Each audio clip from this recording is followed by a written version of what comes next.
Hey, this is JP with Central Idaho Mountain Weather. It's November 4th, 2024. Looking at the picture of the boulders over the weekend with that fresh snowfall. And if you're still enjoying this broadcast, we ask you to do a one-time donation. This helps keep this ad-free and 100% subscriber funded. And looking at the next few days, we're going to have a mix of sun and clouds today with some evening snow showers. There's going to be a strong cold front coming through overhead. It's going to bring mostly windy conditions. Could see gusts up to 40 tonight, and that's going to work into tomorrow, mostly in the mountains, more like gusts into the 30s in the valley floor. Highs are going to be in the lower 40s today and then drop into the lower 30s. Wednesday morning is going to be pretty cold after this cold air sinks into the zone. We're going to wake up in the teens to start out the day. And then we're going to have an area or a pretty big high pressure system moving until Saturday, so mostly clear weather. All right, looking around at morning temperatures, we're in the mid 20s for Ketchum, Wood River Valley area. And then just below that in the Stanley Basin, we got a area low pressure off British Columbia right now that's feeding in, that will be feeding in clouds today with some breaks with the sun.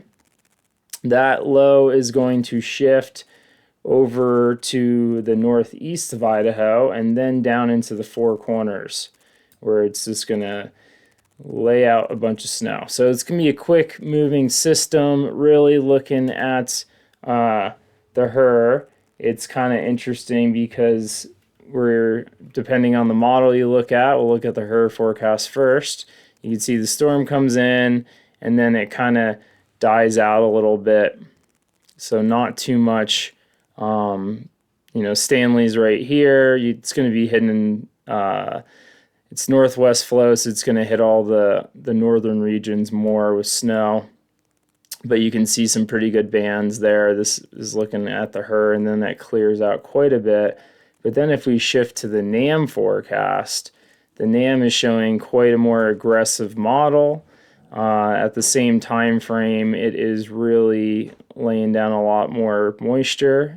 So there's a lot of discrepancy between the short-term models right now. So it could be kind of pretty hit or miss with what we're going to see out there. Looking at snow totals for in the Sawtooth, the Bench, Williams Peak area is looking to pick up 4 to 6 inches tomorrow. So like kind of tonight into tomorrow, I should say.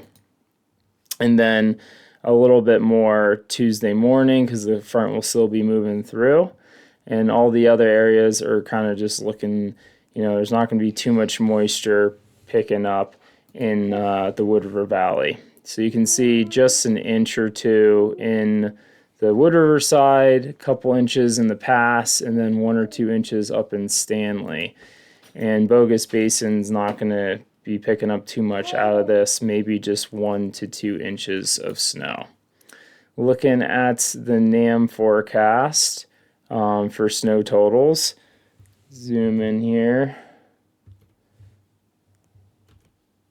All right, so yeah, that hot spot is going to be right in Williams Peak area and the Sawtooth zone, and then the Western Smokies, where this is kind of showing all more of what the NAM would be forecasting for 0.6 inches of water, and then over in Bogus, just 0.2 of an inch. So not the Sawtooths are going to continue to pick up snow this season as we have a La Nina pattern shifting into effect for winter. We're in a neutral state now, but the long-term forecasts are calling for La Nina, a weak La Nina, and I will give an update on that at a different time frame.